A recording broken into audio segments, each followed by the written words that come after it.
uJesu Kristu uyinkosi baba Mpostoli Nsibande. Ngiyabonga kakhulu. Impela bekusekungihleli kakhulu enhlizweni yami indaba yeshumi. Kuqubuke nje kimi le ndlela ukuthi mangingenza kanjena mhlambe ngalunga. Futhi bese ngiqalile ukuthi manje angiyithembi. Ngase ngithi ake ngibuze ngikhonfirme kahle kubaba ukuthi le ndlela engenza ngayo iyiyo yini. Ngangakaze ngikuthole ezwini lenkosi. Nezwi lenkosi baba aliliningi njengoba liliningi kangaka la ekhaya leZwi. Sithola isimanga baba, siyambonga kakhulu uNkulunkulu ngawe. Sifisa kumise nje ume uqhubeka nokusilekelela kangaka. Lukhulu esilitholayo ekhaya leZwi.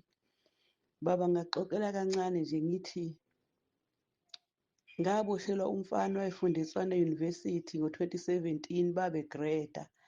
Base behamba-ke bewenza lamaphathi abo-ke emazi beqeda ukugreda. Ekwenzeni leyo phathi yabo kwabe sekubakhona intombazane eshonayo. Base beboshwa-ke babuye bakhululwa-ke laba abanye. Wasala-ke lo wami ilokhu ahlala from 2017. Isimanga engisenzelwe ikhaya leZwi ngingene khona ngoFebruary, ngo-April kuthe ngoJuni viki lokuqala qala ngqa ukuthethwa leli cala. Lathethwa icala lathethwa bele bethi bahlanganisa evidence ekugcineni ithangi ngomsombuluko odlule kwakuthiwe kuzophuma ijudgment yahlehliswa. Befuneka iphume namhlanje ijudgment ihlehlile futhi kuthiwa iyophuma kusasa. Banenkinga, abuhlangani kahle ubufakazi babo. Manje kuqubuka kimi ukuthi hayi mina ngingene kakhulu kokweshumi manje kwasho uNkulunkulu ngiyamkweleta. Ngesikhathi ngilahlekelwe yinkomo lento yangiphatha futhi yokweshumi. Ngoba ngibona ukuthi ngisele lapho sengabhala ngisabhala izono baba ngiyenza njengoba kufanele ngiyangena emkhosini. Namhlanje ngisemkhosini njengoba kuzala ijudgment. Kodwa nje ilekhu ikhona lento ethi lokho kusho kimi nje ngaphakathi ukuthi hayi kodwa uNkulunkulu ngiyamkweleta izinto zami aphelele kahle uma kweshumi ngingakukhokhi. Ngiyabonga kakhulu manje baba sengizongenisa nami okwenhlanhla yami endlini kaJehova. Ngiyambonga uNkulunkulu futhi nalo mfana ngiyathemba uNkulunkulu uzongenzela ubuhle ukuthi leli cala lakhe ligcine liphela. Ngoba lona nje lingiphethe kabi kodwa nje ukukhulu engabenzela ukungena ekhaya leZwi ukuthi leli cala lithethwe. Ngiyambonga kakhulu uNkulunkulu. Abanimise njalo uJehova. Ngiyabonga uJesu Kristu inkosi. uJesu Kristu uyinkosi baba Mpostoli Nsibande. Nkosi yami, siyambonga uNkulunkulu osigcinile kwaze kwaba lana. Siyambonga uNkulunkulu osigcinele nani. Siyambonga nokuthi usithwalile bakithi besikhona emncwabeni kaMama uCele. Baba Nsibande, ngayibona nale mpo ukhulume ngayo nje. Hawe ma, ngisengasho kade ngihamba nabo ngithi inkulu impi phakathi kaSathane nezwi likaNkulunkulu, ngoba nje hayi bekubonakala nje ukuthi akuliwa namuntu. Balithi izwi lenkosi encwadini yabase-Efeso asibambene nagazi nanyama. Uyabona nje ukuthi kahle hle kuliwa nezwi. Siyambonga kakhulu ngani baba Nsibande ninoma uNkulunkulu ukuthi uniphe nje isibindi nokubekezela. Mina ngibona ukubekezela kwenu nokuzithoba ukuthi mhlawumbe kube bekuwomunye umfundisi bezovela dube mhlawumbe adikile ashiye. Kodwa nje siyambonga kakhulu uNkulunkulu ngani. Mina nje enhlizweni yami kube khona ukuthi yabonga impela siyadinga ukunithwala. Bengazi khona ukuthi siyadinga ukunikhulekela. Kodwa ngiyibone ngathi siyadinga ngampela kakhulu ukuthi njalo sihlale sinithwala. Ngikuze ukhuluma kule nkonzo yami namhlanje, ngikuze ukhuluma indaba yokuthi uzongena ubonga. Ngazi noma baba besho umkhosi, bengathanda nami ukungena kanye nawe baba ukuthi busho umkhosi. Simbongeni nje uNkulunkulu ukuthi uSathane wehlulekile kulokhu kade efuna ukwenza. Siyamdumisa kakhulu baba. Kwangathi uNkulunkulu anganibiyela njalo, anipha amandla. Ngibuka nje intobeko ekini baba, kwangathi nami ngingafunda ukuthi noma ngabe kuthiwa umoya wombuso uyavuka kodwa ngingayishiyi indawo. Nginibone ningayishiyi indawo yenu noma umpostoli. uNkulunkulu kwangathi anganibusisa kakhulu, anigcine. uJesu Kristu inkosi. uJesu Kristu oyinkosi, ngiyabingelela baba Mpostoli Baba Nzimande nomndeni wakho ekhaya leZwi nasentabeni yendlu kaYeho. Ngiyabonelelwa, ngiyabingelela kakhulu, ngiyabonga kakhulu ukutholela ithuba ukuthi nami ngingene. Ngibonga kakhulu baba, ngixolisa nje-ke amaphutha akahlale khona, xolisa kakhulu. Ngithi ake ngilethe nabo ubufakazi uNkulunkulu angenzele kona ekhaya leZwi. Lapha ngizwa umoya ingcwele ekhulumisana nami, sekuyisikhathi njena elokhu ethi hayi, nikelela, faka umnikelo, unikelele. Wathi kumina abo uhamba vangeli, nginikelele uhamba vangeli, okuyikona ungeniso kweshumi endlini kababa uNkulunkulu. Ngakwenza-ke nangempela ngokulalela umoya ingcwele. Hhayi bazalwane, ngibona izimangaliso ngenzela undodana wami, ngase ngenzela nami. Kodwa nje ngibona izimanga, angesweli ukudla kupheli la ekhaya, imali iyachechima la ekhaya. Webazalwane, yazi yankulu indaba yokunikelela, ukunikelela uhamba vangeli noma ungeniso kweshumi endlini kaJehova. uNkulunkulu ngathi anganibusisa-ke baba, ababusise nabazalwane, akabamlinge, ngebamlinge nje, usho njalo lapha kumalaki, uthi ake ningilingeni, kusho ubaba uNkulunkulu, nize nibone izimangaliso zasemazulwini. Ngiyabonga kakhulu baba, sibonge iy'mfundiso. Ngimdala kakhulu, indaba okukholwa awusizalwe nayo, kodwa angazange ngikubone okunjena okwenzekayo empilweni yami. Abantu ngiyabatshela ukuthi hey bo, ngiyaqala ukubona okunjena. Engathi inkosi inganibusisa-ke nabazalwane baqhubeke. uJesu Kristu eyinkosi, amen. Jesu Kristu uyinkosi. Baba Mpostoli, ngiyaxolisa ukudilitha, ngibona ngathi sekudlulile. Ngiyambonga uNkulunkulu nantambama, ngiyabingelela abazalwane bonke basentabeni yendlu kaJehova. Ngiyabonelelwa, ngibingelela abazalwane basekhaya leZwi. Ngidlulisa ukumbonga uNkulunkulu. Ngangisalalele iy'ntshumayelo kamfundisi eshumayela emngcwabeni eShowe. It was so touch ukuthi Nkosi yami esho nje ukuthi kaZisolu uyaya na ezulwini. Abantu abafuna ukuphenduka noma sekuthiwa kuyaphenduka. Ngithi Nkosi ngisize kube nalolo thando lokuphenduka usuku nosuku. Uma esakhuluma ukuthi abantu bayawasho bethi emngcwabeni bekumnandi, inkonzo kaSibanibani bemnandi, kanti indaba isele ngaye. Kubiza ukuthi umuntu azilungiselele kakhulu esengane nokwethuna. Ngiyayibuka le ndaba ukuthi siyababaza sithi hey, inkonzo awuyazi yamnandi kwazi kwashunyayelwa. Yebo, kusuke sekushunyelwa kuthina esisele, kodwa yangithinta leyo nkonzo yaseshowe. Bazalwane nendumiso yasebhamshela, ubangcwele, siyambonga uNkulunkulu. Sisababukela abazalwane naku-YouTube besidumisela uNkulunkulu kwi-praise and worship. Inhliziyo yami nje yambonga uNkulunkulu kakhulu. Hlabelelwe icilongo bazalwane, ngiyalithanda icilongo. Baba Mpostoli, siyambonga uNkulunkulu ngani. Siyambonga kakhulu uJesu asigcinele mina. Isalalele nangenkonzo yokudlula kaMama Maseko, kwasithinta kakhulu, kwaba buhlungu. Kwaba yinto njena-ke engeke ichazeke ukuthi Nkosi yami, kodwa singadlulisa kanjani induduzo, kodwa uNkulunkulu uyazi ngoba ubona emfihlakalweni. Ngiyambonga nje uJesu kwesekhaya leZwi, ngikhonze, ngimukeleke. Namanje bengisalalele Baba Mpostoli usakhuluma, safundisa ngenkonzo yombhabhadiso. Nami ngathi Nkosi, kanti uNkulunkulu wathi ongcwele ingabe mina. Nami ngazibona nje ukuthi Nkosi, uma wakhuluma ngalolu hlobo kuJudas, yazi laba lisha, lizwi lisha. Ngaze ngakhuluma ngedwa ngathi hey, izwi kaJehova liyahlaba impela nhlangothi zombili. uNkulunkulu akasincede-ke singafumaniseki sikulolo qembu elimphikayo uNkulunkulu, noma elizothengisa ngeqiniso lakhe. Ngithi uJesu Kristu inkosi. Amen.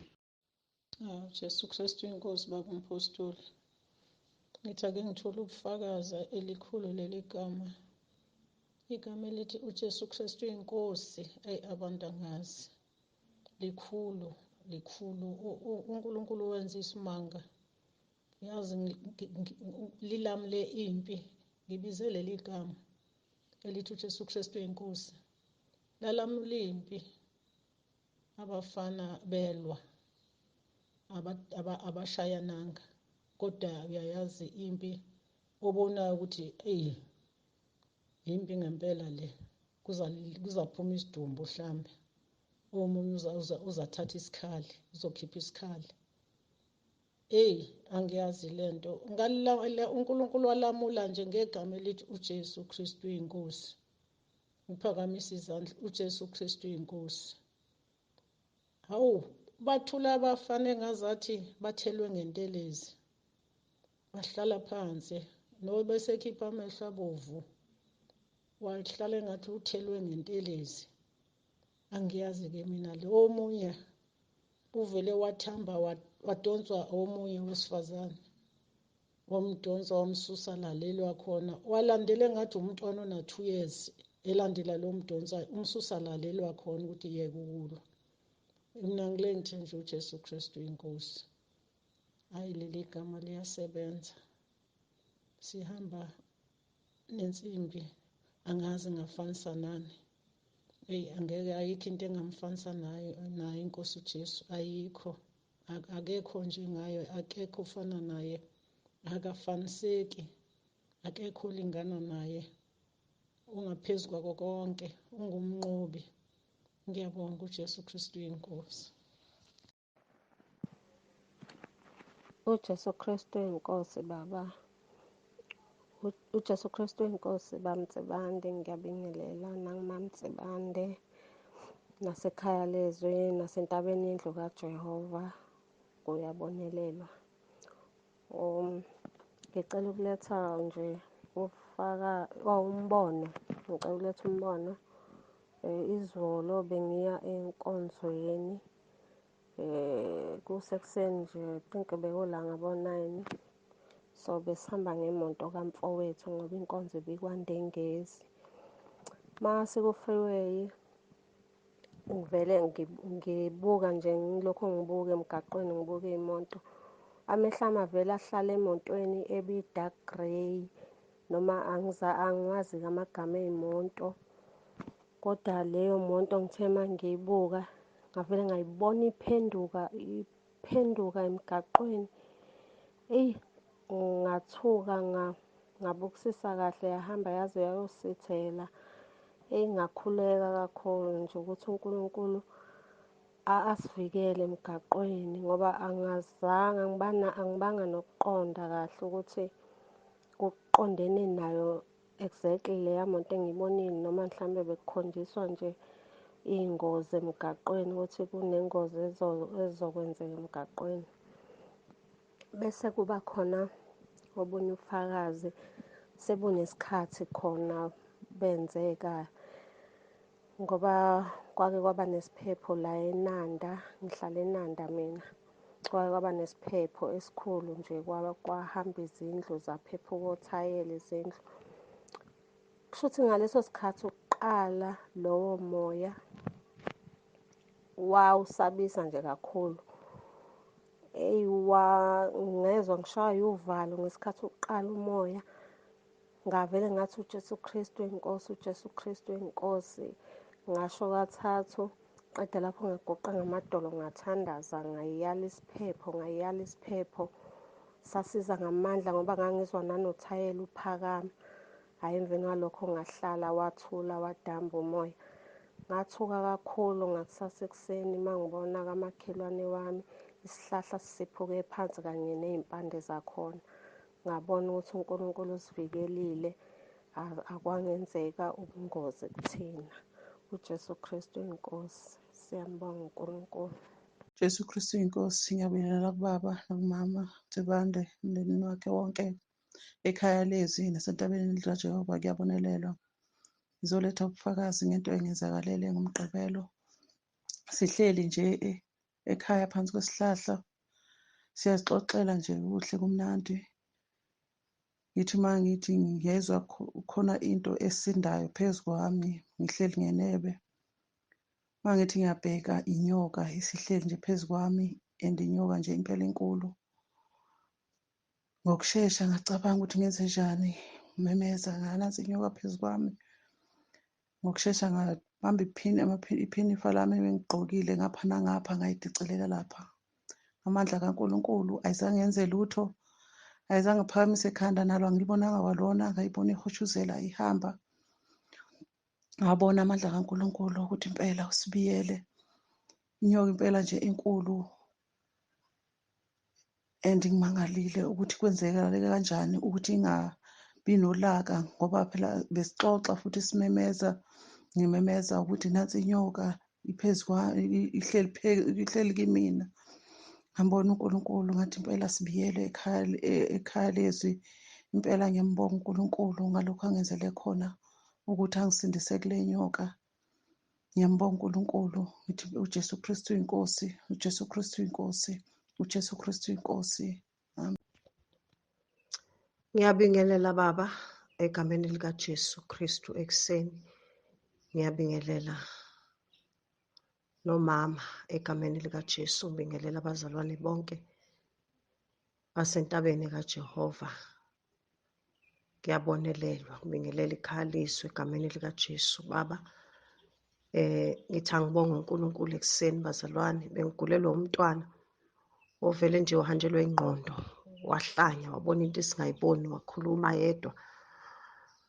Ngizophakamisa amandla omkhuleko bazalwane, amandla kaNkulunkulu. Besimkhulekela sithi akasho nokuthi uJesu Kristu inkosi. Samfundela baseRoma 10 verse 9 bazalwane. Ngizobonga uNkulunkulu, umntwana useyaphila, ubuyele kuma-senses akhe bazalwane. Siyawubonga kakhulu umkhuleko bazalwane ubaba sinike wona egameni likaJesu. Siyabonga Baba kakhulu, uNkulunkulu aqhubeka akusebenzisa kuthwale. Unamandla bazalwane. Sakhuleka bazalwane, ngabona ngisho umehluko kwezinye iziguli ebezikhona lapha ewodini. Sathi sifika ngakusasa sabona umehluko omkhulu, nazo ziswabulukile ngisho ebusweni. My God, siyabonga bazalwane. Umfana wami ubeyisholo yena athi uJesu Kristu inkosi, uJesu Kristu inkosi. Siyambonga uNkulunkulu bazalwane. Bekubuhlungu ngibona ingane yami isihlanya futhi ngabona ukuthi hayi engathi ihlizohlanya-ke le ngane kakhulu ngoba ubenza izinto ebesingazazi. Sekukuningi-ke sefika esibhedlela. My God, siyabonga bazalwane. Uyaphila umntwana egameni likaJesu. Amen. Evening Bakubung. This is so true. The neighbors tsa rona ba ba robile on Saturday where they were having a gathering ya 60th birthday. Re se aware gore batho ba tshwere hostage, ba ba kwaletse mo ntlong for about 3 hours. Ba ba transferisa ditšhelete tsa bona to credit cards to God knows where ka di-apps tsa bona tseo.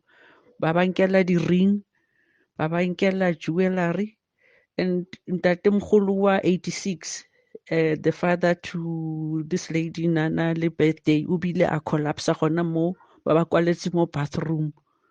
We went out and back re se aware gore batho ba tshwere ka mo ntlong ka mo le ba ba khietse.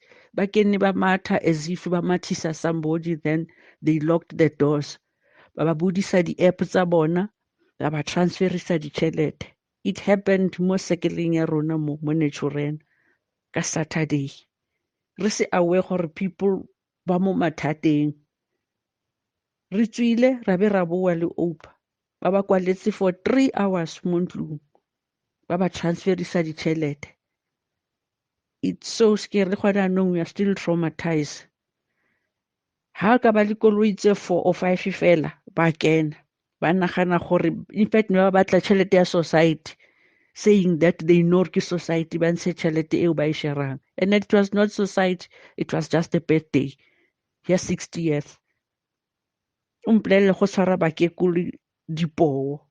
Monna mogolo wa 82 a be a collapse gona nong. Ba mo shapile ka sethunya mo tlhogong. 4 guys. Ara ba bona rona re thought everything is fine. Ganti batho ke mathata fela.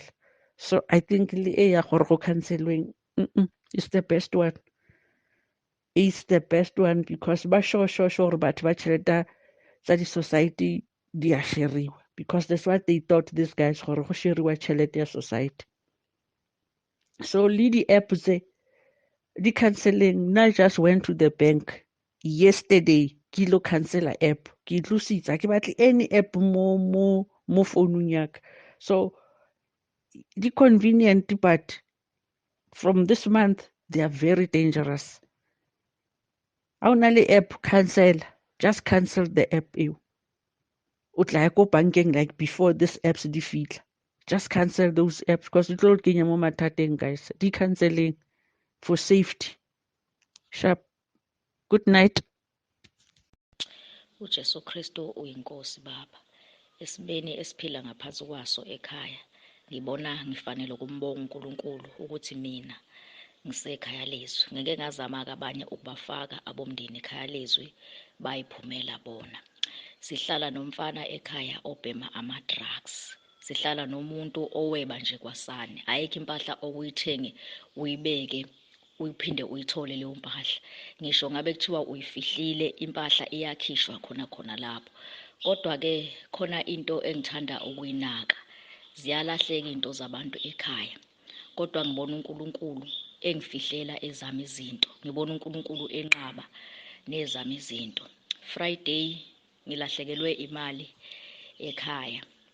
Ngabona sengisemsebenzini ukuthi imali ayikho. Ngavula uRoma 10:9, ngaguqa ngamadolo ngakhuleka. Inhliziyo yami yaba buhlungu usuku lonke. Ngithe mangifika futhi ekhaya, ngafike ngawuvula uRoma 10:9, ngafike ngaguqa, ngaphinde ngawukhuleka. Kuthe ngokuhamba kwesikhathi ngayibona imali ihleli kusofa, ingafihlekile, isobala. Kanti futhi akusikhona okokuqala lokho. Ngelinye ilanga ngangiyesontweni, ngiyacabanga ukuthi ngangikhipha imali engizohamba nayo. Ngashiya nje imali pheko mbhede. Kwaze kwabuya iy'ngane ku-Sunday school emini ngo-12. Uma ifika zifica imali ihlezi pheko mbhede. Kulokho ngithanda ukumbonga uNkulunkulu ukuthi uNkulunkulu uyanqaba ney'nto zami. Jesu Kristu uyinkosi.